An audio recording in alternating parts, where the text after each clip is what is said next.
All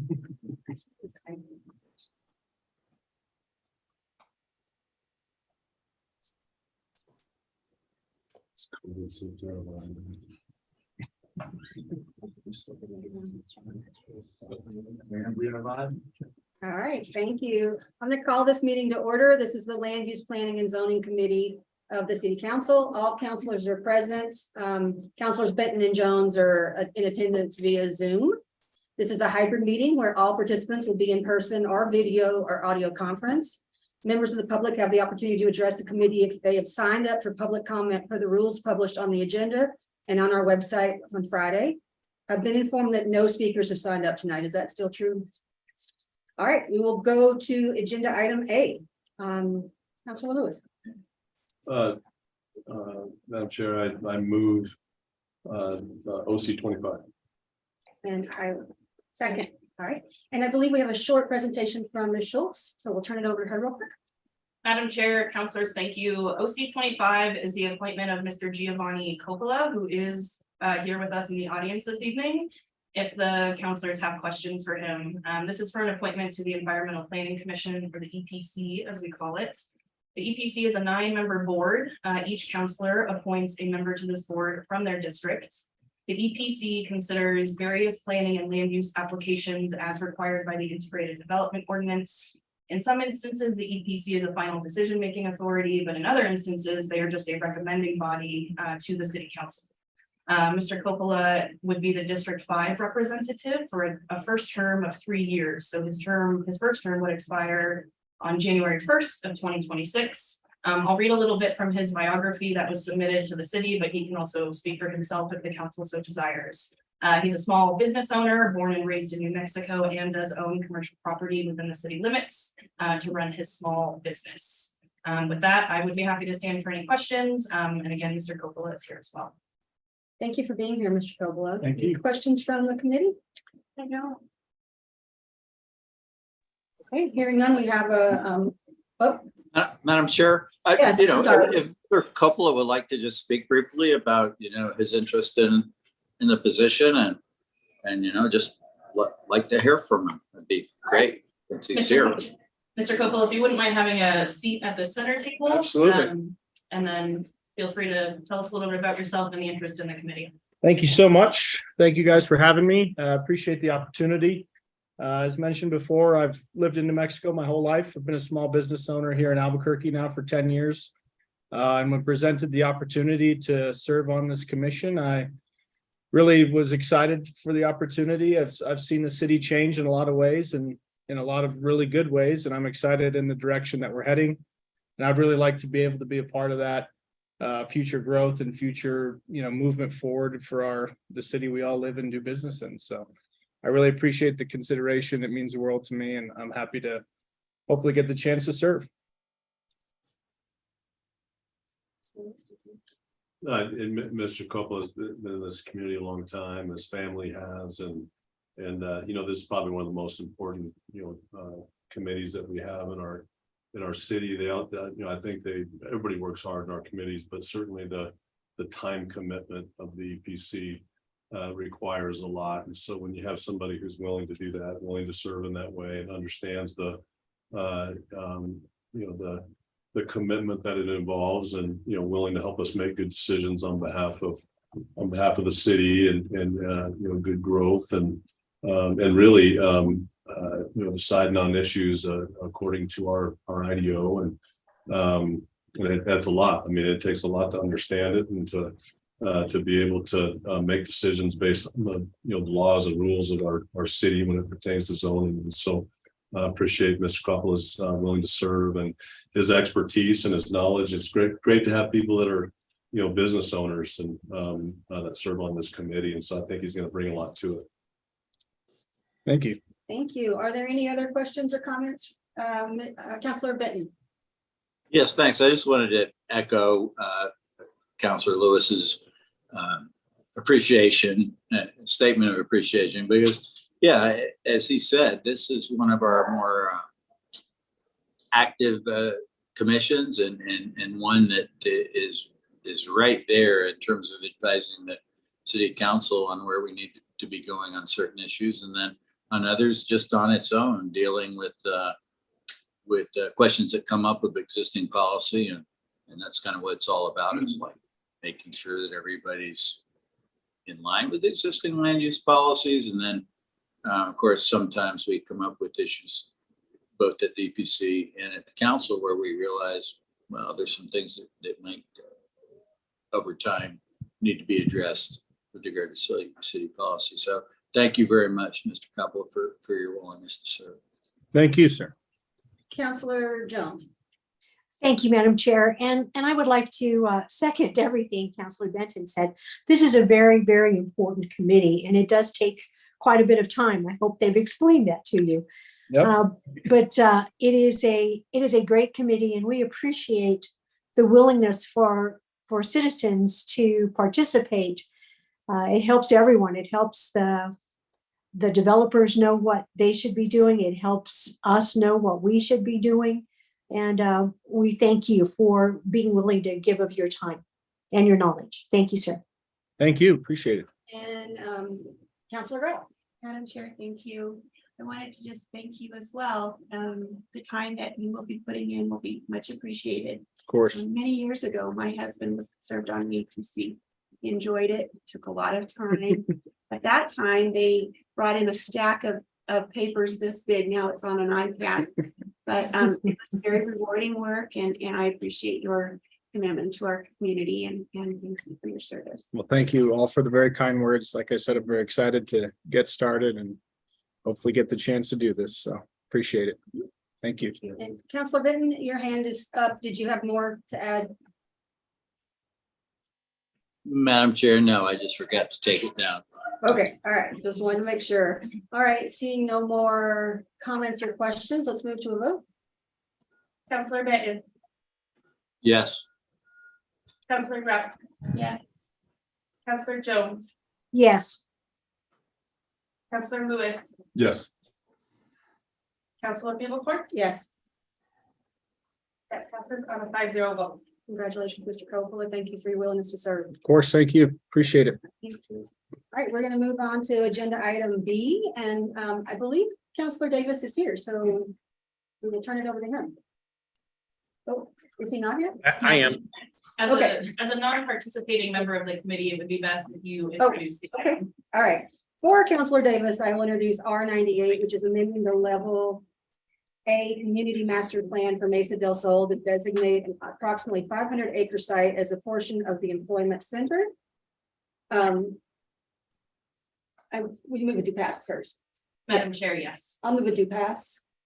Second. Okay.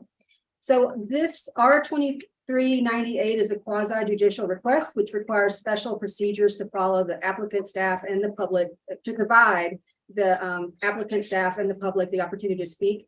This agenda item will proceed as follows. First, we'll have council planning staff make a presentation, and they'll have 5 minutes to do so. Then we'll have the applicant's presentation, and they have 10 minutes. And then testimony by public speakers, they would have 2 minutes each, but I don't believe we have anyone signed up tonight. Then we'll have rebuttal by the applicant, limited to 5 minutes. Then cross-examination by anyone who spoke during public comment would be 2 minutes each, but again, no one signed up. Then comments by planning department, if any, that would be 5 minutes. And then council planning staff will close with 5 minutes. City staff and the applicant must be sworn in. So anyone that's going to be speaking on this issue, if you will please raise your right hand and tell me, do you affirm under penalty of perjury that your testimony today will be true? I do. I do. Okay, we're good. We'll turn it over to Ms. Schultz to begin with the council planning staff presentation. Thank you, Madam Chair. My presentation will be brief. I know our applicants have a more elaborate presentation, so I'll keep it quick on my portion. To give you a little bit of context of where the site is that we're discussing, this is Mesa del Sol. If you're not familiar, this is located within the southern portion of Albuquerque within City Council District 6. I have provided a large red circle on the map here to show you where that is. There are a series of plans that govern Mesa del Sol, a series of master plans. There's level A, level B, and level C that all get into a various level of detail. The lower you get in this kind of upside down pyramid I've created, the more detail those plans get. I want to make it clear for the committee tonight that you are only considering amendments to the level A plan. I think it's important to understand how the hierarchy works, but we will not be discussing the level B plan or the level C plan today. The specific request within the level A master plan for Mesa del Sol is in regards to this area within the red circle, which is about 500 acres. Today, this land depicted in yellow has a land use designation of residential, which means only residential uses could be developed there. And the request from the applicants, I'm sorry, it's under the Zoom window here, is to change that designation to employment center, which would allow both commercial, industrial, and residential land uses. And I think our applicant will talk a little bit more in detail about why that request is being made. For context, I've provided a table here that outlines the IDO zone districts and therefore land uses that are allowed under each designation. The first column shows the IDO zone districts. The second column shows the residential designation that exists today and which zoning districts are allowed within that designation. And then the third column shows the employment center designation. And I do see that I'm missing a check mark here. I'm so sorry. On the NR-BP line, there should be a check mark in the employment center column, but not the residential column, as a way for you to gauge kind of what uses are going to go away, which ones will be allowed, and which ones might stay the same. The review and approval process for this request is as follows. The City Council is the final review and decision-making body in this matter. This is technically under the IDO considered as a site plan EPC. And when you go to amend a site plan EPC, you have to go back to the original review and approval body to seek amendments to that plan. When this plan was adopted many years ago, the council was the final decision-making body at this time, which is why it is coming back here today. Typically, the EPC would have final say on site plans that are before them, but this one does have special procedures because of how it was approved in the past. The review and decision criteria are outlined in the integrated development ordinance in section 6-6J3. I believe there are 7 review and decision criteria that the applicant were required to justify to both the EPC and to this body. The EPC had one hearing on the matter last November where the applicant presented their justification. The EPC took public testimony and ultimately did end up recommending approval to this body. That signals that at least the EPC determined that the request was adequately justified per the criteria in the IDO. That's my quick and dirty presentation. I am going to take a moment to switch over the slides here, and I will turn it over to Mr. Campbell and Mr. Gleason. If you give me just 1 minute.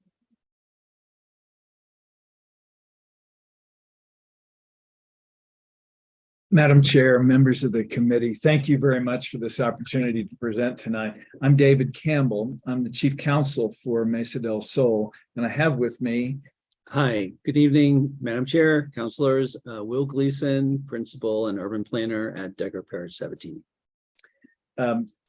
Mesa del Sol is the largest master planned community in New Mexico, and at the level that we're discussing tonight, level A, is a sort of the largest sort of 35,000 foot level that we are talking about. And to give you some context, one thing that I think is important to recognize is that when this whole master plan community was designed in 2007, 2008 timeframe, so years and years ago, it was designed by an architect who was known in the new urbanist community very well in the country. And Peter Calthorpe is still with us. He works out of San Francisco. He is one of the premier new urbanist architects.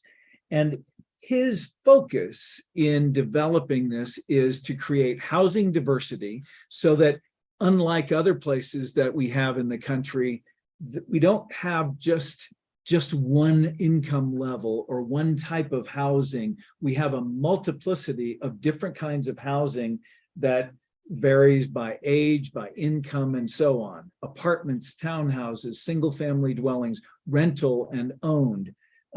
We also have it based on the human scale, that in Mesa del Sol, you can live, work, play, create, recreate, all in the same general vicinity.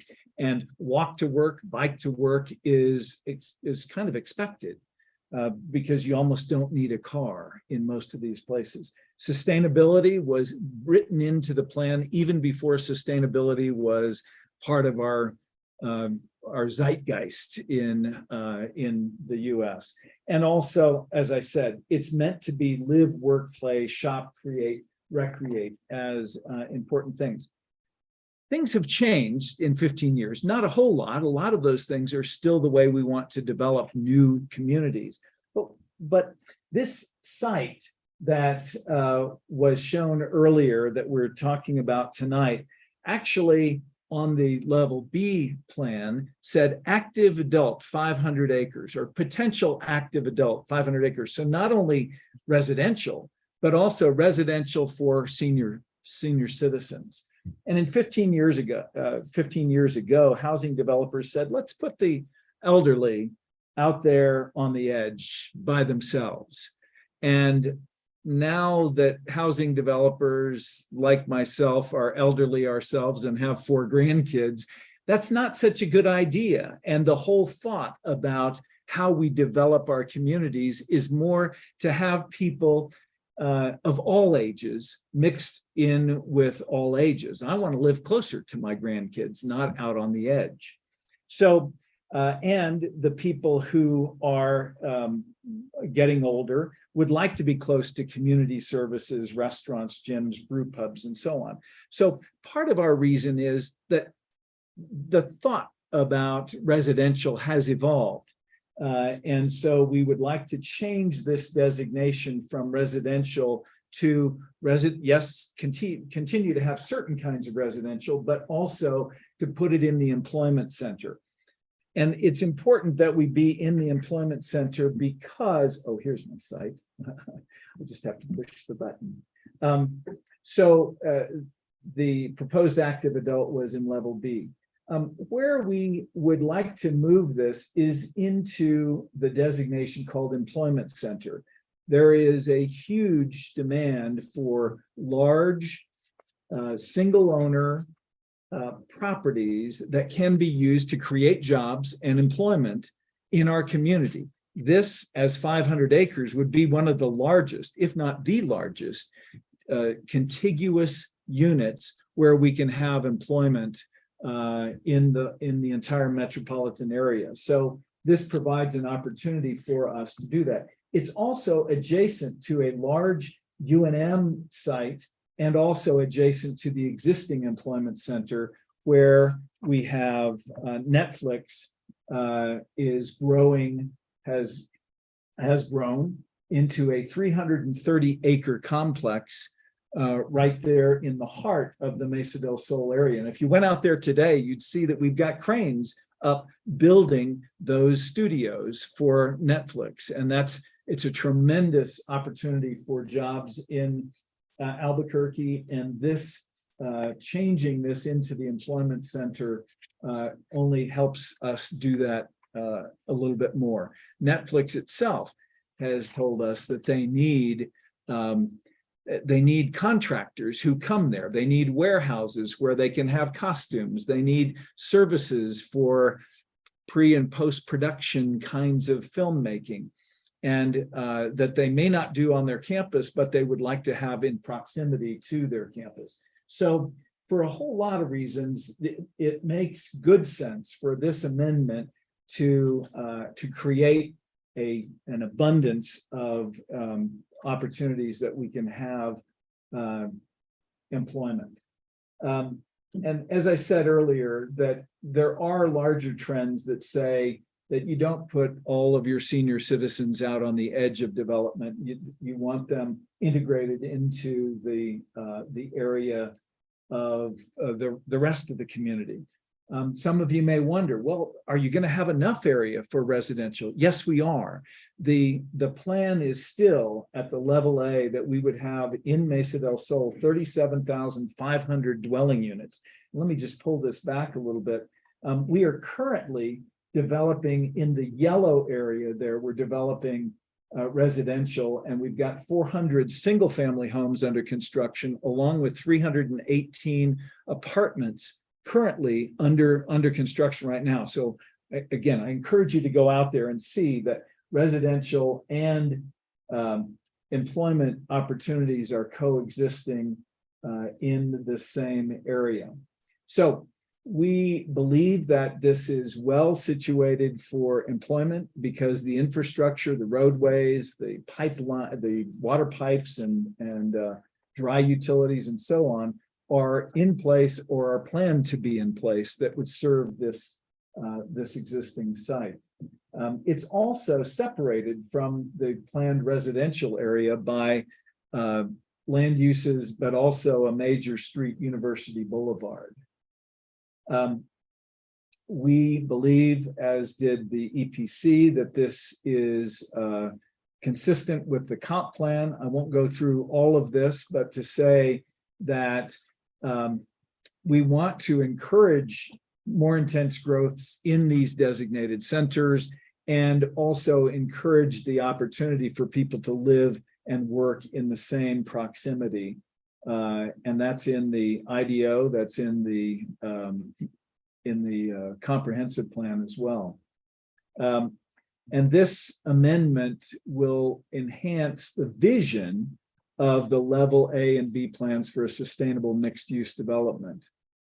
We have to meet the requirements of the master plan, and none of that changes with this amendment that we're seeking tonight.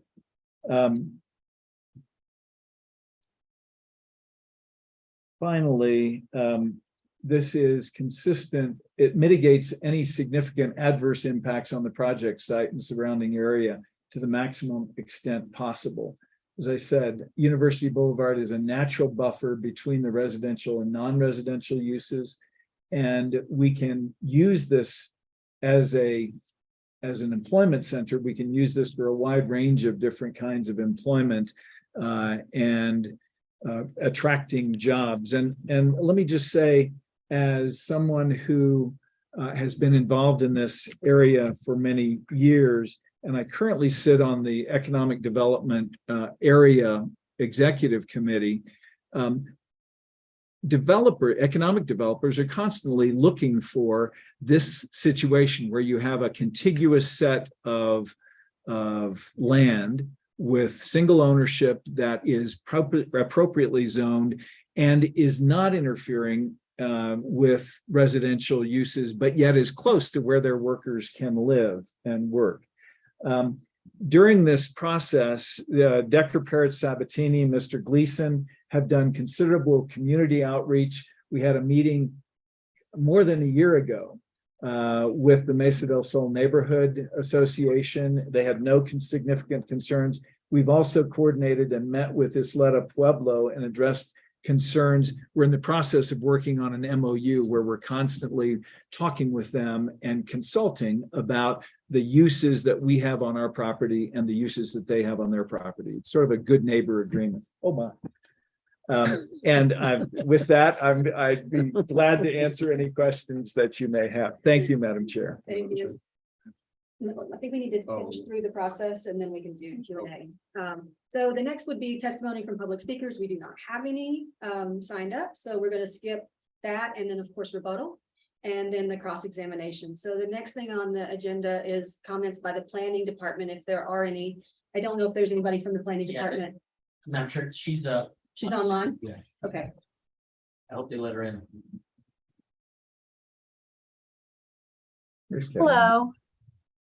Hi, I'm Catalina Lehner, Principal Planner with the city's Urban Design and Development Division, and the team lead for the EPC.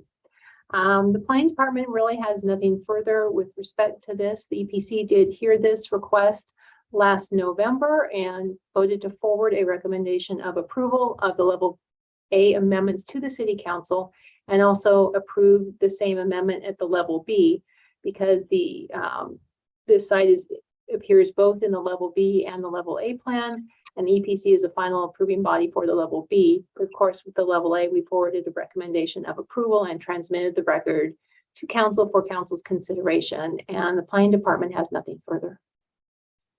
Thank you so much. And then we have council planning staff, any closing comments? Madam Chair, council staff has no further comments, but is available for questions if there are any. Okay. First questions were from Councilman Lewis. Thank you, Madam Chair. Mr. Campbell, the current residential units in Mesa del Sol right now, do you have a count on that or in process of being built? We do. There are approximately 400 families living in a combination of townhomes and single-family residences. Approximately 400 families live there now. And we have about that same number in process of development in sort of single-family dwellings as well. And then there is at the corner of Bobby Foster and University Boulevard, there is an apartment complex being built for 314 units there. And we are about to sign on additional apartments, including senior housing in the residential area. So within a year's time, we should be over 1,000 residents there. And I might say, you didn't ask this, but the employment, we've got over 2,500 jobs in Mesa del Sol. In the projected units you said around 37,000, it's 1,000? 37,500 projected dwelling units. Residential units. And how much would this reduce that by? Is that after, or would this reduce that projected residential units? We don't believe that it will reduce the number of units. We will be coming through the process to ask for a little bit more density on some of the tracts that we have, so that we can build higher and have more of a city center kind of look to this. So by and large, it shouldn't reduce the number of available dwelling units at all. Yeah, depending on how you configure everything else, but we're going from residential and a specific piece of land to commercial use. So, I mean, you're reducing some land area that would have been used by residential. Yeah. I mean, there is a reduction. There is some type of reduction. And let me point out, and this was a slide that I think Ms. Schultz had in her presentation, and that is, it's not exclusively employment. There are certain kinds of residential that are still allowed in this area that would be more dense and higher developed. Did you want to say anything about that, Will? Sure. Counselor, just as way of background, when the original plan was done, there was a pretty general gross calculation of the number of allowable dwelling units of 3 per acre. So you could do sort of simple math of, it would be about 1,500 units. But like David's saying, those would shift to other parts of the development. I mean, as you can see, less than 1,000 units out of the 37,000 have been developed so far. So there's a lot of room to run there. Is there a ratio goal of jobs to housing? What's the goal ratio to be at, I guess, when everything's fully built out? I don't know that there is such a ratio. I'm unaware of one. I'm not aware of one either. I mean, if but anything, this would increase the jobs to housing ratio, which I think is a good thing. It is. One of the things, and this goes back to my recollection of when this began 15, 20 years ago, and that was the city of Albuquerque said, build the jobs first and then the houses later. And the emphasis was on, we don't want this to just be not to disparage residential subdivisions, but we don't want this to be a sprawl subdivision. We want it to have jobs and to follow a master plan that has this multitude of uses in the same area. Are there specific plans for development on this property that are in place? Or there anybody are we looking at it for a specific company or purpose, or? As yet, we've been awaiting this meeting so that we can change the color on the map and the use designation. And at that point, we'll be able to put it out to the world that Albuquerque has a 500-acre tract that is available for, you name it. And as everybody knows, 500 acres is a lot. And so we hope that this will then create some interest in the area that heretofore we haven't had. Thank you. Councilor Benton? Yes, thank you, Madam Chair. And thank you, tagging along with Councilor Lewis's question, the residential capacity of Mesa del Sol. I think we can all agree and conclude that the correct approach was to do jobs first, because we got a lot of jobs coming in, and there's actually an imbalance the other way now. So when I look at the plan, which is a beautiful plan by Mr. Calthorpe years ago, it's pretty low density for the most part. You know, there is an acknowledgement in the immediate center areas that are planned to have more density, but you know, it kind of really opens my eyes after a longtime supporter of Mesa del Sol, and I think it was still a wonderful decision, and we had a lot of great partners to make that decision, the county, the state, and everyone. But looking at the plan now, I see, well, of course, we would want to make a higher use of this site. But I think the question that Councilor Lewis raises is interesting, because what that makes me think is like, what about that seam? You talked about University Boulevard being a divider or a buffer, or however we want to see it, a boundary between this development and other areas of Mesa del Sol. What about that seam? And maybe there's a question for Mr. Gleason, but outside of what existing zoning is for these areas, how do you address that seam? And what does that really look like? And what does the other side of University Boulevard look like from this development? These are questions that come to my mind. But yeah, I think it's exciting. Of course, we want to see this happen, but it's an indicator that the Jello may start having to be moved around on Mesa del Sol and figure out, you know, how it would look in the future. Will, do you want to Sure. respond? Madam Chair, Councilor Benton, it's a really interesting question about University Boulevard. I think my first thought is that we need to make sure that University Boulevard has the bike infrastructure on it, so that it's not something that's just another arterial in the city. And I think it also, there's also the question of the east-west road there, Mesa del Sol Parkway, that would connect to the future interchange on I-25. And both those roadways will start to be, the backbone of Mesa del Sol. And having that kind of that multimodal built into it, which is from the original plan, is still something that I think holds true from when it was first adopted. So I think that's an important part of it, as well as all the open space corridors that connect and crisscross across there, and are the kind of those are the drainage corridors, and also the open space corridors at Mesa del Sol, and those really help connect all of the property.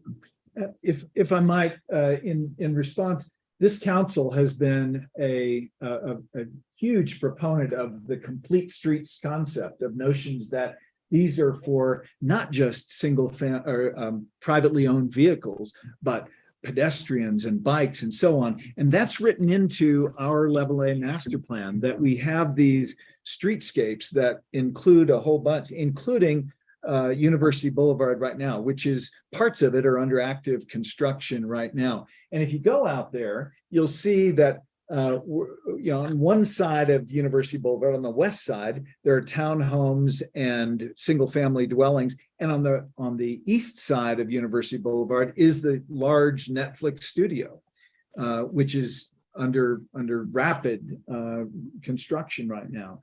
So we're seeing the future actually in place on the site there and the role of that complete street called University Boulevard. So, Yeah, Madam Chair, I appreciate that, Mr. Campbell and Mr. Leeson. As I said, I'm early supporter of this from even before my time on the council, just as a professional supporter of the project but it comes to mind that, yeah, there's been a lot of water under the bridge since then, including the complete streets policy, which has, been amended and improved and probably needs to be improved again, but has been successful. And so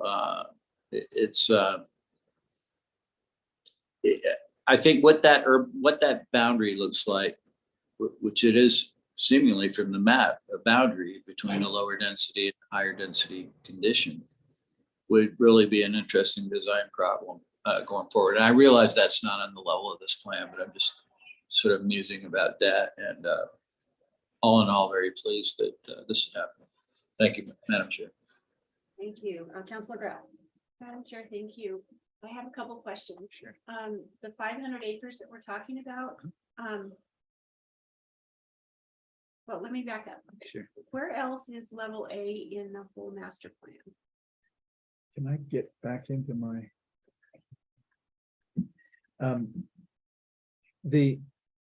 The level A is the entire 13,000 acres of the area. Okay. And so when we talk about, let me see here. So everything that's colored in there is part of level A. It's among the 13,000 acres, the whole thing. And so all of the yellow, and it's hard to see, but all of the yellow there that has blue dots in it, that is residential of some kind. And as I said earlier, it's not all single family, it's apartments, it's townhomes, it's rental only homes and that sort of thing. And then the blue spots are where we notionally have our schools, where we have elementary schools, mid schools, high schools, and so on. Are they planned or are they there? They are not planned. That's all Mesa right now. And we are working with APS and charter schools to cite those locations. And Madam Chair, how come 500 acres? Great question. It just happens to be bounded as a 500-acre tract in the and it is actually all within the level B, which we're not talking about tonight, but it is all of that which is colored in is that which is available for development now as level B, the next level of detail down. And that one happens to be all to the east of University Boulevard and south of the UNM tract that has 440 acres on it. So it is already a contiguous site that is set apart from the rest of the residential area. One more question. Has anybody expressed interest in developing there? We have had a number of inquiries, yes.